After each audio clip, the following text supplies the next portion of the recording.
What's up, everyone? Welcome back to Real Talk NFT, where we talk all thing Web3. Super excited today to have on Calvin Chen, who is the CEO and founder of Legitimate, a premier phygital ecosystem for the next generation of consumer retail applications. Woo, that's long. Hopefully I did that okay.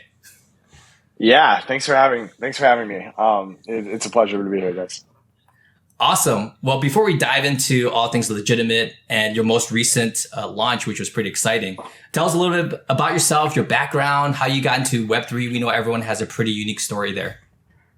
Yeah, let's just start with the Web3 side because I think everything before that might be a little too long for this. But Okay.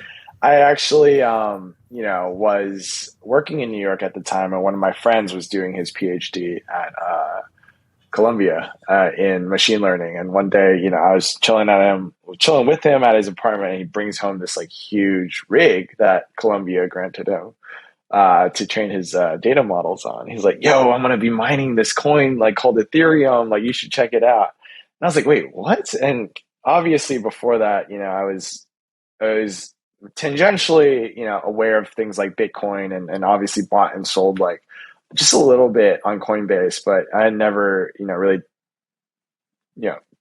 dived into the space at all. But he started talking to me about, what the benefits of Ethereum were over, something like Bitcoin. And that got me really interested. So my background's in software. I, have been working with startups, founding startups, basically my entire adult life. And after that night, it must have been the universe telling me something, but I got headhunted. I got an email in my inbox saying, Web3 crypto firm hiring senior software engineers. And I was like, you know what? Screw it. I'm going to do it. So I actually joined, I was employee number 5 at a startup called AirSwap. I don't know if you guys remember or were around during that time, but we built one of the first sort of decentralized swap protocols for crypto assets back in 2017, 2018, 2019. So that was super, super exciting. This was during obviously the ICO sort of craze, the bubble back then. And it was my first sort of entrance into Web3. I thought it was really cool. We actually ended up being acquired by Consensus in 2019. And if you've ever bought and sold or traded anything on the MetaMask plugin, that is actually the wrapper around some of the technology and tooling that I built back at AirSwap. So that's sort of my rise to knowing everybody in the space, kind of being involved in the space. But I actually didn't end up staying. A lot of my peers did. Obviously, they're still working on the MetaMask team and whatnot. I actually ended up leaving because for the longest time, I wanted to merge technology with something else that I'm really passionate about, which is streetwear, luxury, and fashion.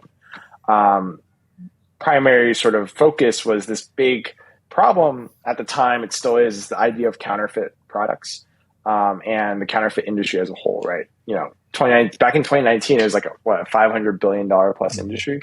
And I just knew that like if somebody could create a solution for connecting physical products to on-chain digital identities, then that would be a very, very strong and unique solution. So hence, that was how Legitimate started back in 2019, actually. Wow, you were in on it early. I mean, understanding bridging the gap with like a phygital item in 2019 is really impressive. You know what? It's one of those things where I think it might have been a little too early. Yeah. Right. Like one of those things where nobody was really even like on that sort of thought process at the time. And the thing with this space is it's all about momentum. So if you're really kind of like, too early and not riding the wave in terms of what is really trending at the time, then it might not necessarily succeed. I'm super glad that I stuck it out. Obviously, we've been around for a while. We've seen multiple crypto winters, bear markets just in Legitimate's lifetime alone.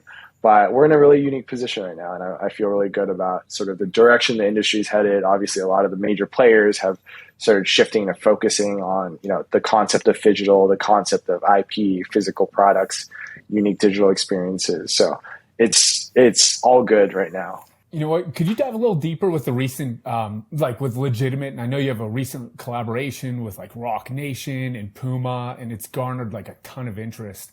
What was the inspiration behind that partnership? And really, how did it all come about? Because those aren't like mom and pop shops. I mean, it's like Roc Nation and PUMA. I think the biggest thing is that it's not, I need to make this very clear. It's not an NFT project. It's not being marketed as blockchain. It's not being marketed as any of that at all, really. Like, you can walk into a Foot Locker store and buy one of these things, right? So I think that's a huge, huge stepping stone for an industry that has always said, like, what are the real world use cases? It's there. It's in, stores. It's on shelves. And frankly speaking, like, consumers don't even have to know anything about the technology that's behind the scenes here. And I think that's what's really powerful. To take it back, how did this all get started? It definitely wasn't something that happened overnight, and it really kind of stays true to the idea, the concept of the drop. So let me just talk about the drop first. It's, a sneaker / capsule collection drop that PUMA created in collaboration with Roc Nation to celebrate the 50th anniversary of hip hop. So that's happening. That's this summer, basically. Right. A lot of brands, a lot of artists, entertainment labels are doing stuff for this, 50th anniversary. This was PUMA and Roc Nation's way of sort of celebrating and paying homage to that. And what this sneaker does is actually you can buy the sneaker and bring your phone close to the tongue of the shoe, and it actually unlocks a unique digital experience that's tied to the customer, the owner of the shoe. And that actually grants you exclusive access to this mixtape that Roc Nation curated, featuring 14 unreleased tracks, music videos, and content that like changes and obviously, adds over time. And this was, one of the craziest collaborations I've ever been a part of. I mean, this was 14 months in the making. We started talking about this specific project last summer in June. But the relationship started way before then. I mean, I met Emery Jones at Roc Nation like 3 years ago. I met Alexander John, the designer behind the actual sort of colorway and the sneaker, also 3 years ago. And we've been talking about, hey, how can we leverage this in a way that stays true to, culture and stays true to what both PUMA and Roc Nation stands for. So it was a lot of being patient and waiting for the right time. And when this project came about, it was a no-brainer. Wow. That is, big companies usually move a little bit slower with a good activation. We saw a lot of brands move really quickly. Yeah. It's kind of like cash grabby, right? In the year 2021. So this is something really special in my opinion, because I bought a V-Friends in Toys R Us. That's kind of like my first like NFT, but in a different way. They didn't have an NFC chip in it. I also got a Pudgy Penguins from like Amazon, but you guys are actually in Foot Lockers in a meaningful way. Like this is actually a meaningful activation, because streetwear, shoe culture with music has always been synonymous. And in the 90s or 2000s, it would be kind of clunky to kind of do what you wanted to do here, right? Like maybe they'll take a receipt and enter it into like a website. So how has people, adopted it? Like, have you seen people really liking it? Like, are they utilizing the NFC chip? What's been your feedback so far? I know it's really early. It's only been a month, less than a month, actually. It's been 2 weeks, actually. Oh my gosh, and also, so the release, I mean, I don't have full clarity into the distribution of the sneakers themselves, but what I know is that we actually just ended up, Foot Locker just ended up restocking. Oh, so nice. A lot of sizes were sold out last week, but like this week, fresh batch, the sizes are on store shelves. The engagement, I mean, we're seeing just such great reception to it. I think people across the board like have spent a cumulative like 20 something hours like just playing the music over the last 2 weeks, which is pretty insane. But it's really sort of humbling to see sort of I'm saying sort of a lot, but the non-crypto consumers really adopt this and take this to the next level, especially from a lens where so many mainstream consumers have been so jaded and have such a bad perception of crypto and blockchain and Web3. It's great to see people using this and experiencing it for what it is. It's a unique physical product that has, this exclusive digital experience attached to it. So the reception has been great on, the mainstream consumer and retail side. We got picked up by Hypebeast, Hypebae, Mixmag, Fader, like all these crazy journal outlets that, like, if you told me 4 years ago we'd be headlining some of these, publications, I'd be like, you're screwing with me. There's no way. Yeah. Tell me a little bit about, I'm a big sneakerhead, so tell me a little bit about the shoes. I got a glimpse of them online, and they have like, the style is cool, like a little bit of like an off-white vibe to them. How many different like colorways do you have? And if you scan, like if I scan the chip, does every person who buy the shoe get the same mixtape, or is it just like one of these 14 tracks? How's that break down logistically? Yeah. So, I mean, I personally would not be able to do the design justice. I'm not the designer, but AJ, who we are really close with, has, gone very in-depth into the design of the shoe. I will try my best to give you a quick overview. So the collection as a whole is called the evolution of the mixtape, right? So a lot of the designs, inspirations come from mixtape culture. The one you see behind me right here, that's the classic cassette. And that's the one that's the most widely available. I think they made the most units of those.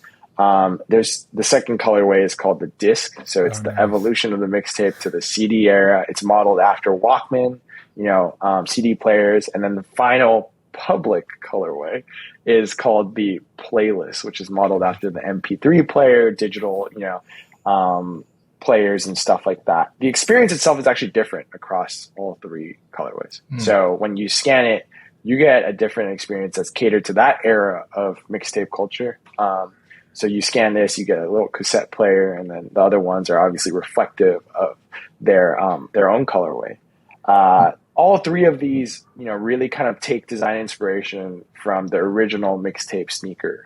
So this was done 3 years ago by the same people, Roc Nation and PUMA. And that was just a friends and family collaboration. So that was like all the design components, all the colorways, all mixed into one. So you might actually see that on like GOAT or StockX or any of the secondary marketplaces. That was the OG colorway, right? And yeah, the only 3 public colorways are available. Oh, okay. I'll leave it at that. That's cool. Wow. You said they're a Foot Locker, huh? That's a great deal for you. They're at Foot Locker. They're literally on store shelves. I think on launch day, I walked in and took a bunch of pictures with customers and everything. So that was pretty cool. Foot Locker Champs, which Foot Locker, I think, are kind of owned by the same people. Yeah, and PUMA.com. So select PUMA flagship stores and on PUMA.com. So yeah, this is a full mainstream release. And it's something that, you would have no idea has, crypto or blockchain behind it.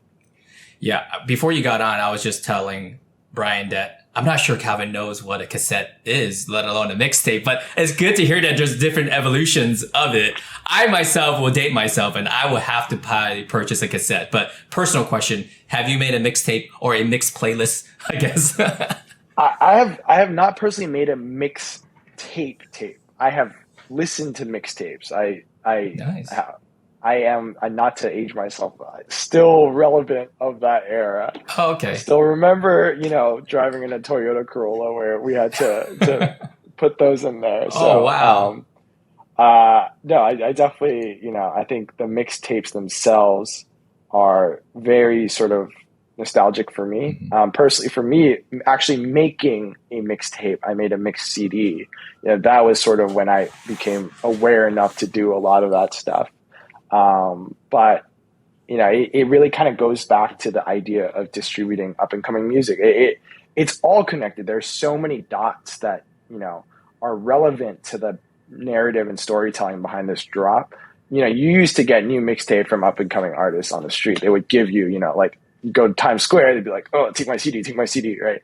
And the concept here is the same, is that obviously like in this era of DSPs and like streaming music and let's not even go into like Web3 stuff in terms of, music NFTs or whatever. Like there's so many ways to distribute music now. This is sort of a throwback to the analog way of distributing, unreleased tracks. So the whole concept kind of comes full circle. It's like you have to buy the shoe to be able to access the mixtape itself. Yeah, so it's a really unique idea. I love it. I think NFC chips and luxury goods, it seems like a no-brainer to me. From like just verifying the authenticity of it, I kind of personally, I see like within the next 5, 10, 20 years, these high-end luxury good brands are all going to have NFC chips in some form or fashion. If that's we're calling out NFTs or even saying the word blockchain, more likely not, because we don't call digital audio MP3s anymore. It's like, hey, I'm just going to put music on it. So I think it's really interesting how these NFC chips are going to be applied with luxury brands. What's your whole vibe and feeling overall with where the industry is going down the line? It's already happening. I mean, like, obviously, like, Dior made a whole big deal about their B33 sneakers recently that have an NFC chip attached to it. And you could scan it to unlock a digital twin. Like we're saying, like, a lot of these brands, they're not using the terminology that the crypto space is using.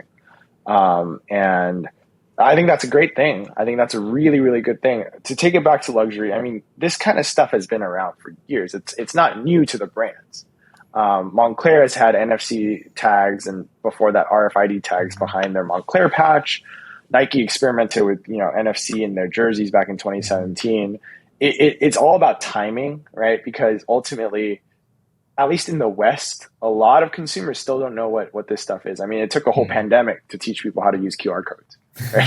So that's a good point. So a lot of it is education. A lot of it is like teaching people how to leverage this technology. And I think that onus is really on the brands, because a lot of these brands have been using this type of stuff internally for a while. They've been using it to track. They've been using it to verify authenticity, almost scared to kind of expose this to consumers.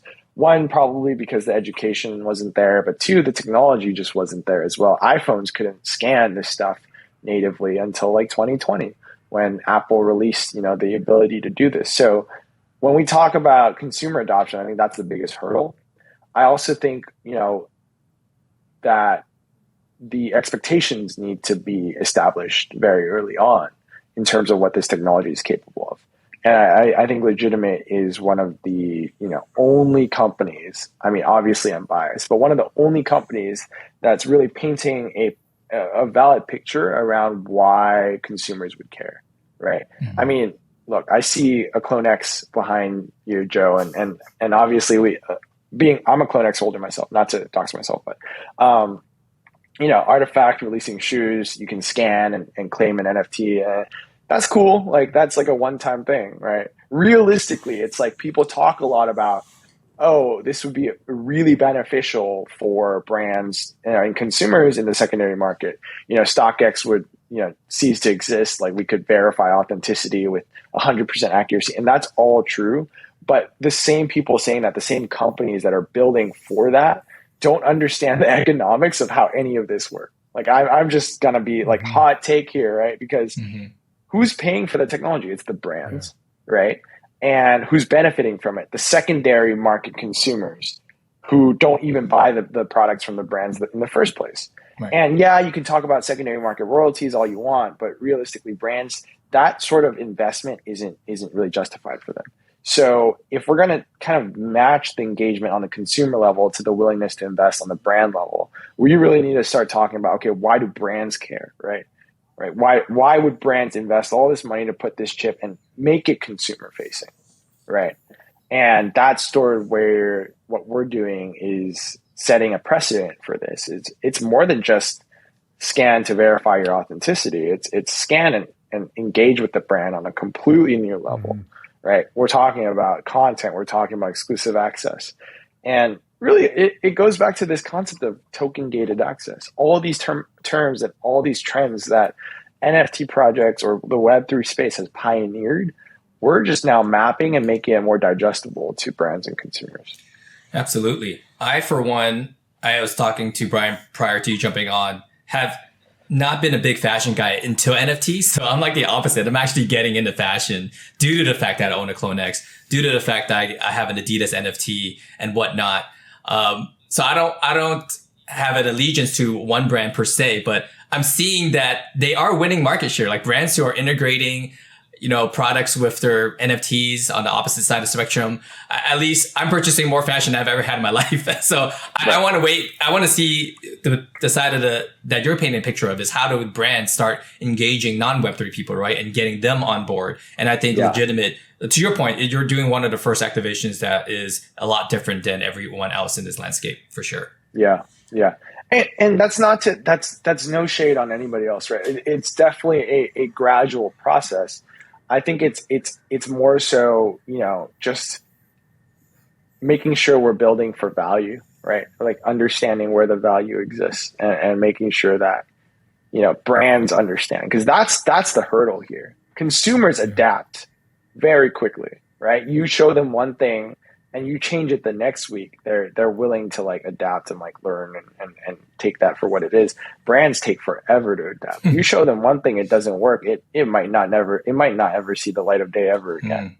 Wow. So when you're talking with some of these brands, what's your pitch to them overall? Just more customer engagement. They could gamify experiences. They could authenticity. That's the whole story. How do you go about that? Yeah.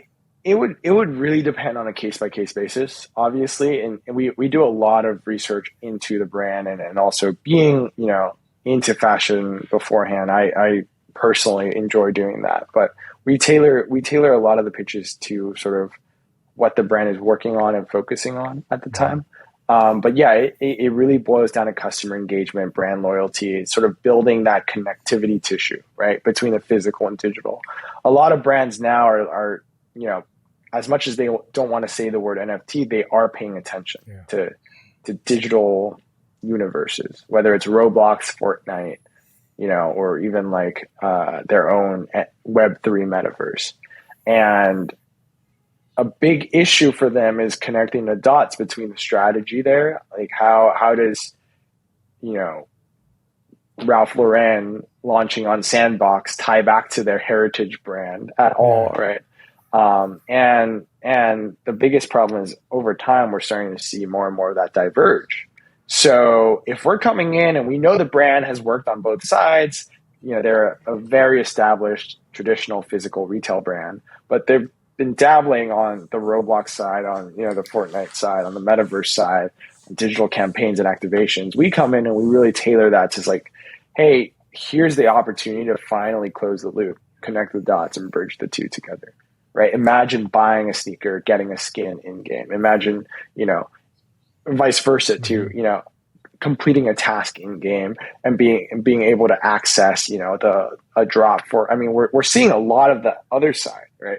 Doing something digitally to be able to, be gifted or have the ability to purchase something physically. We're not seeing a lot of the other side around, which I would say is a way larger funnel for what it's worth. Yeah, there's so much brand launching happening now. That was going to be my question, but I think you answered it in a way. Is what's next for these brands, right? They're all testing the NFC chip, some of them the metaverse, like you mentioned. So there must be, well, there not must be, but there's probably another progression of NFC or a metaverse or Web3. What's your outlook or even a pie in the high sky thing that you want? Yeah, I have a very strong thought on sort of the current state of retail, especially as it pertains to Web3. And my hot take that it probably isn't even that hot anymore, everybody's saying it, is that most NFT projects are becoming IP companies. And those that do not become IP companies are probably going to fail, right? You mentioned Pudgy, you mentioned, BeFriends, like look at what they're doing, right? They're moving into merchandising, physical products, real life activations. And for a lot of these brands, they have built their empire and sort of their trajectory on this concept of collaborations, this concept of, working with other relevant IP. I know, PUMA is a huge one. PUMA works with some of the biggest IP in the world, and they're very, very sort of on top of what is popular in subcultures. They do stuff with like K-pop bands, they do stuff with anime, so much more. But, as we see these NFT companies, find their quote unquote utility, what we have to do is look back at like the last decade of IP growth. If you look at the top 10 IP companies in the world, I mean, top 20 even, approximately like 60 to 70% of their revenue comes from merchandise.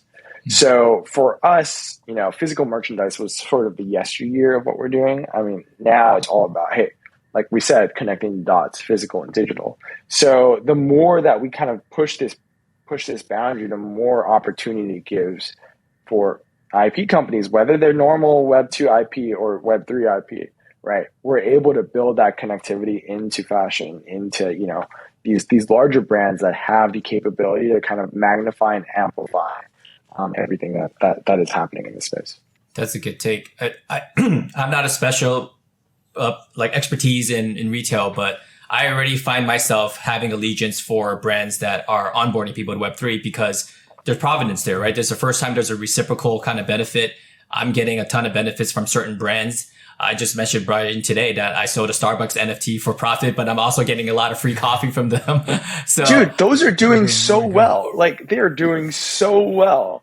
I mean, yes. people don't think about it because they're only a couple $100, but you minted them for what, like under $100, and the floor price. I mean, like I hate speculating, but like you're talking about something that has utility. You get free coffee, right? You get all these, you know, membership benefits that old Starbucks reward stars used to give you.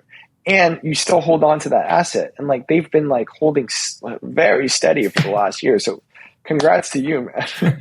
No, I'm just making a point that I'm with you. I think most companies, most brands should have the IP entangled with Web3 because it really helps with consumers. Like there's benefits on both sides of the equation. The brand could see when the consumer started their loyalty and reward such users, right? And we were never able to see that before prior to Web3. So I'm with you. I want all my clothing to have NFC chips so I can get rewarded as a consumer is what I'm saying. Yeah, we've only scratched the surface of sort of this new paradigm of engagement. I mean, to tell you guys the truth, this was like our most basic filtered down idea for what's possible.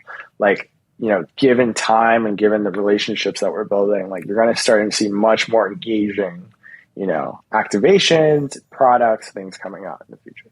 I worked I worked for a Web3 company previously, and there were some unique projects that came across our plate. And one was embedding these chips into some of the NFL players' shoes and tracking like yardage and speed and almost making a gamification, like another form of fantasy football by real life data from a real life game. So for instance, Devontae Smith, you know, you need him to get like 100 yards. That's all be tracked, but it could all be done through this pair of shoes and how that would integrate to the broader ecosystem. I think, you know, the sky's the limit how far you can go down that rabbit hole. Totally. And that's we haven't even touched on like active technology. NFC chips are passive, meaning unless you scan them, they have no power. They don't emit any sort of data. They don't track at all. But like, you now have an entire generation where batteries are small enough to fit underneath the sole, right? Like you talk about Nike doing their sort of connected shoes and all that. Like that's another sort of, that's like out of the atmosphere, really. Like it's completely new playing field. Got it. Yeah, we don't want to get into a deep rabbit hole, but I will ask this question since it's top of mind for 90% of the people out there. And I just actually covered one of my first AI NFT projects out there. You know, is that what you're, you know, working on in the future? What's your thoughts on that at all, integrating with kind of the technology that we have now? AI? Yeah. Yeah. So I have a strong take on AI. I think it's really useful. I think more hot takes. Love it.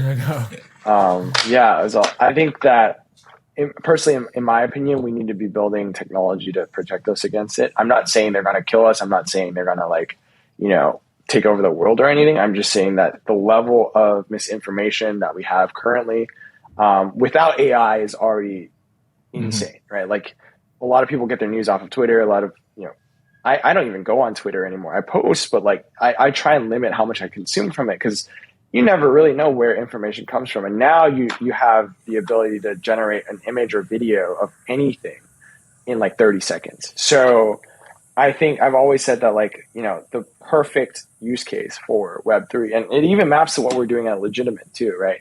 In the sense of the physical, is that it gives transparency into where things came from, right?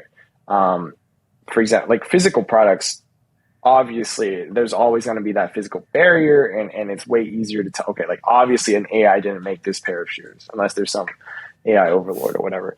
But in the lens of photography, music, video creation, I think blockchain and Web3 that's a perfect fit, right? For people building in the intersection, is that we've been talking about why traceability and provenance is important for a long time. Well, this is sort of the golden opportunity for that. As this sort of AI rocket ship takes off and more people are being exposed to potentially fake or generated content, we now have a greater need to be able to distinguish, okay, like what is actually human created versus AI generated. And I don't know what the solution is. I'm obviously focused on building this. This is my baby for the future. But I think that there's a huge potential for blockchain and Web3 to shine, especially in the authenticity, transparency, and provenance space. Yeah. So I guess the last question that we have for you is, are you allowed to share with us what's next? You mentioned a lot of things that you are working on, that these activations that will blow our mind. Yeah. Can you give a sneak peek at all? The only thing I can say is there's a lot of anime coming up. I've been wondering that, like these big IPs over in Asia, they haven't really entered at all. So I was really curious about that. And if you guys are bringing them on, I'm excited because you actually have some usefulness. Thank you. Yeah. We're working with a little bit more alpha. We're working with one of the biggest anime, projects in this space. We're also, we were just at Comic-Con. I think we're seeing a lot of, I come from a fashion and like you, Brian, a sneakerhead background where I collected a lot of shoes and streetwear and stuff like that. My girlfriend gets mad at me for how many shoe boxes I have. But obviously there's a whole nother world where people collect things like trading cards, figurines, and the parallels are all there in terms of exclusivity, access, being able to tell a story behind that. So we've been talking a lot with anime companies, figurine companies, and stuff like that. So that's, oh my god, you touched on a point that I forgot about. I bought a fake anime collectible. I truly did from a mall. Wow. Yeah. Where was this mall at, though, is the question. It's in Daly City. Don't go there, guys. There it is. If it had a legit tag on it, you might have been able to tell before you purchased it. I do have a question for you that popped into my head, and it's more around, it's like we're talking about like sneaker culture and sneakerhead. How's that community embrace this? Are they like fired up, or are they over like the technology? Or I think that I saw a sneak peek of this, not a sneak peek, I saw a style of the shoe, and I was like, this gives me like cool vibes. Like I'm gonna probably go to Foot Locker and get one, not gonna lie. But curious like how just the overall masses are looking at it. I mean, you tell me, right? You and I are both sort of in this space. I think it's a mixed bag. I think it's split, right? I think there are a lot of sneakerheads who have embraced NFT culture. I think there are also a lot of sneakerheads who are like, nah, get this out of here. I think specifically for our drop with PUMA, like it wasn't an NFT. It wasn't marketed as that. It wasn't, it didn't cost an arm and a leg. It was $130. You buy it in Foot Locker. That you don't need to download a wallet. You don't need to do any of that. So most of the people who are talking about this are seeing it for what it is. It's a physical sneaker with a very progressive and unique digital experience. So the receptiveness, like I said, was really, really positive, especially in the mainstream, like non-crypto, non-Web3 space. If anything, it's the Web3 space. It was like, why aren't they saying this is an NFT? Why aren't they? I'm like, it's like, because we're not making this for you guys. in good time, we get very anxious in Web3. We want all the headlines. Yeah, absolutely. It's funny because I think I'm on I'm on the PUMA Discord. Right. And people are posting about it. It's like, hey, like, what is this? Nobody, like, nobody was talking about it. Puma is doing their own thing with Web3 stuff, right? This was not a Web3 project. This was not an NFT project. This was a mainstream collaboration release with Roc Nation that's being distributed to like everyday consumers. Yeah, let me tell you, I'm not a sneakerhead, but I think I'm gonna for sure 100% grab a PUMA legitimate tag sneaker because it hits all my heartstrings, cassette tapes, mixtapes, and PUMA is one of the only NFT projects that I haven't got. Well, this is not an NFT project. I'm sorry. This is one of the first, activations from Web3 that, with PUMA, I don't have anything PUMA. So I really look forward to experiencing it. Actually, I want to try it. I want to listen to the music and I'll probably feel some nostalgia. I'm not 50, but 50 years celebrating, R&B and hip hop. I think I'm going to have a lot of songs that resonate. The mixtape is actually pretty fire. It's really exactly good. That's what I want. It's also like, in an era where a lot of rap nowadays and a lot of hip hop is just not my personal taste, I understand why people like it. It's a really, really good feeling to see, up and coming artists really throw it back to like, more nostalgic beats and styles. Awesome. Well, let's end it with this. Is there anything that we should have asked you that we might not have? No, I mean, you guys did a great job. Thanks for having me on the show. And I really look forward to, hearing the stuff that comes out of what you guys are doing in the future with some of the other builders and creators that you're bringing on. Awesome. Well, we love having creators like you who are doing real things in the real world. And I'll make sure to put all the links of Legitimate down below so that we can see what you guys are working on next. I'm sure it's going to be a lot of cool and fun stuff. Thanks, Joe. Thanks, Brian. Thanks for having me, guys. Thank you. I can't wait to go to Foot Locker and get my cassette tape. Seriously, I've already narrowed in. That's the one I'm getting. So I'm excited. You'd be surprised. I mean, of the CD, the disc colorway has been pretty hot. I would imagine the box is designed as well, like as a cassette. Oh yeah. So this is the mixtape, MP3, and disc. So they all have different graphics. It's super tailored to like the colorway itself. Joe, we're gonna have some decisions to make. One of each. Well, Brian, you have 4 kids, so you just get one of each for them, and you're all set. They're too busy on Roblox. They're gonna be like, "What's a cassette tape?" Awesome, Calvin. Thank you so much. Calvin, thank you. All right, thanks, guys.